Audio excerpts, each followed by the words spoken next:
Hello everyone, welcome to my YouTube channel Online Study Point. Today's topic is international law about the state recognition. Recognition means the acknowledgement or acceptance by the members of international community that new state has acquired international personality. Recognition means होता है कि एक acceptance मिलना जो international community के जो member है वो न्यू स्टेट को एज ए इंटरनेशनल पर्सनालिटी एक एक्सेप्टेंस प्रोवाइड कराते हैं, that is called recognition. Only after recognition, state can enjoy the rights, duties and obligation of international law and to be a member of international community. So, सिर्फ state को जब recognition मिल जाता है then वो enjoy करते हैं कुछ rights, duties international law के, एंड वो इंटरनेशनल कम्युनिटी के मेंबर हो जाते हैं. Let's see what is international community. International community is a community of sovereign states at an international platform. So let's see what is the essentials for the recognition as a state. Under the international law, Article 1 of the Montevideo Conference 1933 defined state as a person. सो जो ये conference है वो define करता है state को as a person, and कुछ following essential points बताए हैं as a recognition of state के तौर पे. It should have a permanent population. ये कुछ चीज़ें जो एसेंशियल्स रिकॉग्निशन के लिए ज़रूरी होते हैं, like it should have a permanent population. एक परमानेंट पॉपुलेशन होना चाहिए. A definite territory should be controlled by it. There should be a government of the particular territory. उस पर्टिकुलर टेरिटरी के गवर्नमेंट होने चाहिए. Capacity to enter into relation with other state. दूसरे states, दूसरे जो recognise state है उनके साथ वो रिलेशन इस्टेब्लिश करने के लिए लायबल होना चाहिए. The attributes of statehood are people, territory, government and sovereignty. The recognisation state, the recognized, is also entitled to the succession and possession of property situated in the territory of recognized state. तो उस recognized state में जो भी territory है, जो भी property situated है, उसको उसके possession में आएगा. The effects of recognition: enter into diplomatic relation with other states and treaties with other states. means कि अगर एक स्टेट जो है उसको अगर रिकॉग्नाइज कर लिया गया तो उसकी क्या क्या फ़ायदे हैं, क्या इफ़ेक्ट्स हैं. सो अगर एक स्टेट रिकॉग्नाइज करने के बाद वो क्या होता है कि वो डिप्लोमेटिक रिलेशंस इस्टेब्लिश कर सकता है, ट्रीटीज़ कर सकता है दूसरे रिकॉग्नाइज स्टेट से. The state is able to enjoy the right and privilege of internal statehood. right to sue and sued, and also can become a member of United Nation organization. So United Nation member का जो organization है उसका member भी वो बन सकता है. Recognized state is entitled to sovereign immunity for itself as well as its property in court of recognized state. So this is all about the effects of recognition. Let's see what are the theories of recognition. There are two theories of recognition: constructive theory and declarative theory. So first of all, about the constructive theory. Constructive theory, according to constructive theory is coined by Opham. According to constructive theory, the state is considered as an international person, and after recognition, state get its status of the international person becomes a subject to international law. So constructive theory के हिसाब से एक state को consider किया गया है as a international person, and जब उसको रिकॉग्नाइज कर लिया जाता है देन स्टेट को इंटरनेशनल पर्सन का स्टेटस प्रोवाइड होता है and becomes a subject to international law. It doesn't mean without recognition state doesn't exist. इसका मतलब ये नहीं है कि रिकॉग्निशन मिलने से पहले स्टेट एग्जिस्ट नहीं करता था, but after recognition it enjoy some rights and obligations and become subject to international law. But जब रिकॉग्नाइज कर लिया जाता है तो स्टेट रिकॉग्निशन के पहले भी स्टेट एग्जिस्ट करता है, बट जब रिकॉग्नाइज कर लिया जाता है तो उसे कुछ स्पेशल राइट्स मिल जाते हैं. and become subject to international law. Example है कुछ पोलैंड और एक Slovakia were recognize by a treaty of Versailles. तो कुछ ऐसे German divided into two after the world war second. तो दो पार्ट में डिवाइड हो गया था German.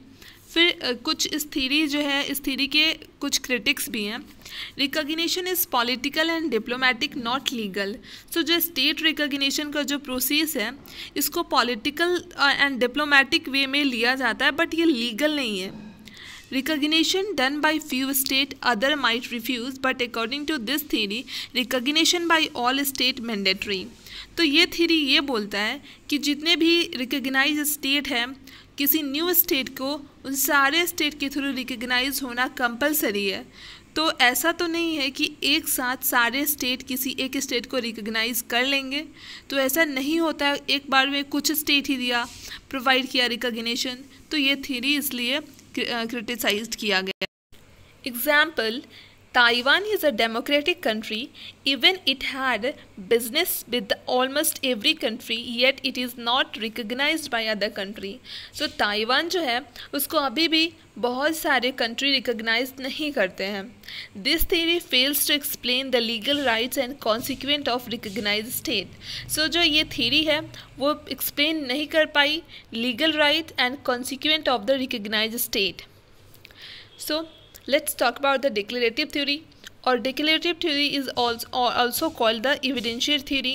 According to theory, existence of a new state doesn't depend on being recognized by existing state. Means state is independent of the consent, and before recognition new state has right to defend its integrity and independence under the international law.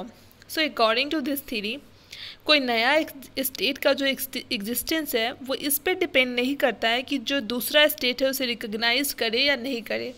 Means state जो है वो independent है, consent वो नहीं भी ले. Before recognisation होने के पहले जब उसको रिकग्नाइज नहीं किया जा रहा है तो वो स्टेट जो है वो इंडिपेंडेंट है अपने राइट को डिफेंड करने के लिए, अपने इंटीग्रिटी इंडिपेंडेंस को डिफेंड करने के लिए under the international law. Let's talk about the modes of recognition. There are two modes of recognition. De facto recognition. De facto recognition is a temporary recognition of a state. This can be conditional or without any condition and can be withdrawn by a state any time. De facto recognition जो है वो एक तरह का temporary recognition है state का. इसको किसी भी टाइम विदड्रॉ किया जा सकता है और ये कंडीशनल हो सकता है या फिर विदाउट कंडीशन भी हो सकता है. Mere de facto not sufficient to get UN membership. So de facto sufficient नहीं है यूएन मेंबरशिप, यूनाइटेड नेशन के मेंबरशिप को एक्वायर्ड करने के लिए. Recognition is only by fact not legal. UK example देखें तो UK first recognize Soviet government as de facto and late de jure in 1924. तो फर्स्ट टाइम यूके को recognize किया गया, यूके रिकग्नाइज किया सोवियत गवर्नमेंट को डी फैक्टो पहले, फिर बाद में जो डी ज्यूरे परमानेंट के तौर पे 1924 में. फिर देखते हैं de jure recognition. De jure recognition is given to a new state when a new state fulfills all the essential characteristics of a state and cannot withdraw. तो ये रिकग्निशन जो है क्या होता है कि नए स्टेट को दिया जाता है कब, जब सारे एसेंशियल कैरेक्टरिस्टिक स्टेट जो है फुलफ़िल करता है एंड इस रिकग्निशन को विदड्रॉ नहीं कर सकते हैं. Can be directly guaranteed without de facto recognition. So यहाँ पे ये क्राइटेरिया अप्लाई नहीं होगा कि पहले डी फैक्टो रिकग्निशन लेना फिर डी ज्यूरे. पहले जो है इसमें डायरेक्टली डी ज्यूरे रिकग्निशन भी ले सकते हैं. State succession happen smoothly. State will have only one government. State में सिर्फ एक ही गवर्नमेंट होते हैं. केस है Luther versus Sagor case and example है इसका Bangladesh establish in 1971. India and Bhutan recognize कर लिया उसे after the 9 month, but UN जो है यूनाइटेड नेशन जो है रिकग्नाइज किया 1 year आफ्टर 1 year 1972 में. It's all about the modes of recognition. Let's talk about the forms of recognition. So firstly there are two forms of recognition. express recognition and implied recognition. Express recognition: when an existing state recognizes the new state by a notification or declaration and announcing the intention of recognition. जब एक नया जो एक existing state है वो recognise करता है नए स्टेट को नोटिफिकेशन दे करके, डिक्लेरेशन दे करके या फिर अनाउंस करके कि रिकग्नाइज़ करने का इंटेंशन उसको बता के. फॉर्मल डिक्लेरेशन में take the form of public statement and text. Recognized also by sending diplomatic notes, foreign affairs minister, parliamentary declaration, by verbal message. तो इसमें recognize by diplomatic notes भी send करके किसी नए state को recognize किया जा सकता है. Implied recognition: when the existing states does not make any formal declaration as to recognized of a new state, but at the same time they indicate their intention to recognize the new state by some acts. इसमें क्या होता है कि जो existing states है, जो recognise state है पहले से, वो कोई भी ऐसा कोई जो फॉर्मल डिक्लेरेशन नहीं करते हैं रिकग्नाइज स्टेट को दूसरे न्यू स्टेट को रिकग्नाइज करने के लिए, बट द सेम टाइम ये इंडिकेट कर देते हैं, अपने इंटेंशन को शो करते हैं किसी न्यू एक्ट के थ्रू कि वो न्यू स्टेट को रिकग्नाइज करना चाहते हैं. Montevideo Conference Convention under Article 7 states that the tacit or implied recognition. Let's see about the doctrines of state recognition of government. So there are some doctrines, that is 4 doctrines. Firstly, Tovar Doctrine, no recognition for unconstitutional government. Tobar doctrine जो है वो बोला कि जो unconstitutional government की अगर formation जैसे establishment होती है तो वहाँ पे रिकॉग्निशन नहीं मिलेगा. Propounded Tobar doctrine is propounded in 1907 by C.R. Tobar, foreign minister of Ecuador. Ecuador के फॉरेन मिनिस्टर से तोबार उन्होंने ही इसको propounded किया था. According to recognition of government should only be guaranteed if its administration came to power by legitimate democratic means. एक legitimate democratic तरीके से, legal तरीके से अगर गवर्नमेंट एडमिनिस्ट्रेशन को ऐसे पावर में आती है देन उसको रिकग्निशन मिलेगा. अगर अनकॉन्स्टिट्यूशनल गवर्नमेंट की फॉर्मेशन होती है तो वहाँ पे रिकग्निशन नहीं मिलेगा. This treaty worked only on Central America. Central America की तरफ में ही ये वर्क किया. Costa Rica, El Salvador, Nicaragua and other two more. So यहाँ पे क्या है कि कभी भी यूएसए के जो सेंट्रल अमेरिका उससे बाहर आया ही नहीं, ये ट्रीटी वर्क नहीं किया. Number 2, Estrada doctrine propounded by foreign minister of Mexico 1930. According to this, it is duty of state to continue diplomatic relation with a state without thinking about the legitimacy. So इसमें बोला गया कि ये duty है state का कि जो recognise state है उस स्टेट का ड्यूटी है कि डिप्लोमेटिक रिलेशन को निभाए, मीन्स इस्टेब्लिश रखे बिना इसके बारे में सोचे हुए कि वो किस तरह का गवर्नमेंट है, कॉन्स्टिट्यूशनल गवर्नमेंट फॉर्म किया है या अनकॉन्स्टिट्यूशनल है. बिना इसके बारे में सोचे उससे डिप्लोमेटिक रिलेशन को कंटिन्यू करना है. Based on principle of non intervention and self determination. So this theory is based on, this doctrine is based on the principle of non-intervention and self-determination, sometimes also called the doctrine of effectiveness. Number 3, Stimson Doctrine, propounded by Stimson, Secretary of State, USA. Doctrine was application of principle means legal act cannot create law.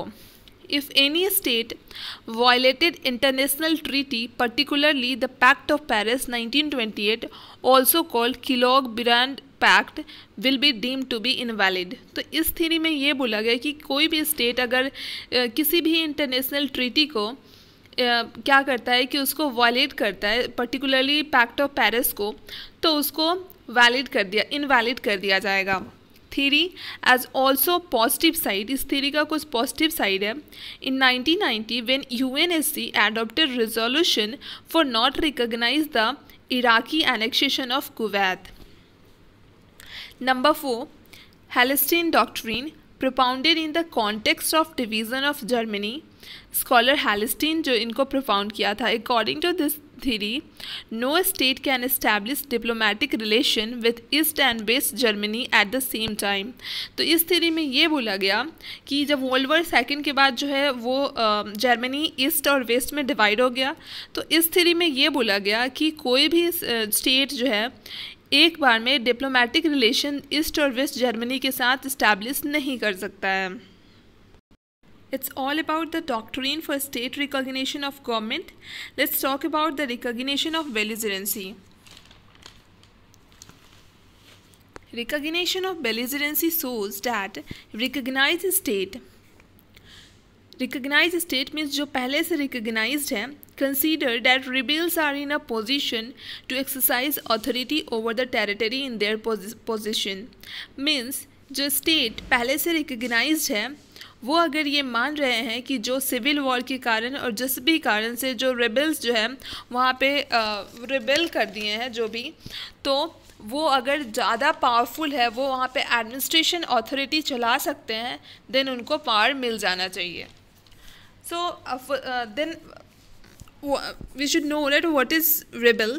So when a people revolt against their own government called civil war हो गया, and that people are called, जो people revolt करते हैं उसको बोलते हैं rebels.